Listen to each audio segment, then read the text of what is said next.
રાજકોટની સૌરાષ્ટ્ર યુનિવર્સિટી ખાતે મોટો હોબાળો કરવામાં આવ્યો હતો। રાજકોટની અંદર NSUI દ્વારા સૌરાષ્ટ્ર યુનિવર્સિટી ખાતે કુલપતિને રજૂઆત કરવામાં આવી હતી। વર્ષ 2019ના વિદ્યાર્થીઓએ સ્પેશિયલ ટ્રાયલ આપવા સૌરાષ્ટ્ર યુનિવર્સિટી ખાતે રજૂઆત કરી છે।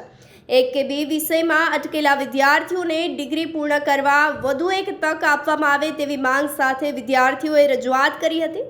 વર્ષ 2011 થી વર્ષ 2018ના વિદ્યાર્થીઓએ અપાયેલી તકની જેમ હવે વર્ષ 2019ની બેન્ચને પણ ન્યાય આપવામાં આવે તેવી રજૂઆત કરવામાં આવી હતી। તો સૌરાષ્ટ્ર યુનિવર્સિટીના સત્તાધીશો દ્વારા વર્ષ 2019ના વિદ્યાર્થીઓને પરીક્ષા માટે વિચારણા કરવામાં આવશે તેવી પણ હાલ જે છે તે સહાનુભૂતિ વ્યક્ત કરવામાં આવી છે।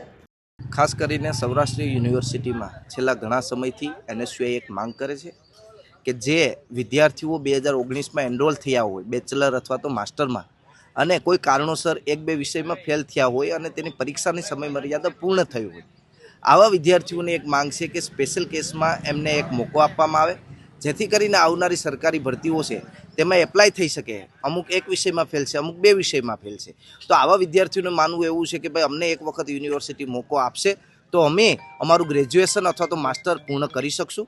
અને ભૂતકાળમાં પણ સૌરાષ્ટ્ર યુનિવર્સિટીમાં NSUI દ્વારા માંગ કરવામાં આવી હતી કે 2011થી લઈ અને 2018 સુધીના જે વિદ્યાર્થીઓ એનરોલ થયા હતા એ વિદ્યાર્થીઓમાં જે એક બે વિષયમાં ફેલ થયા હતા એ લોકોની ફરી પરીક્ષા લેવા માટે NSUI રજૂઆત કરી હતી અને યુનિવર્સિટીએ વિદ્યાર્થીઓના હિતને ધ્યાનમાં રાખી અને તેના માટે પરીક્ષા લેવામાં આવી હતી। એવી જ રીતના જે આ 19વાળા વિદ્યાર્થીઓ રહી ગયા છે તેને એક મોકો આપી અને ગ્રેજ્યુએશન કરવા માટેનું જે પરીક્ષાની સમયમર્યાદા પૂર્ણ થઈ છે તેમાં વધારો કરી અને એ વિદ્યાર્થીઓને ન્યાય આપવા માટેની આજે રજૂઆત અમે કુલપતિશ્રી પાસે કરવાના છે।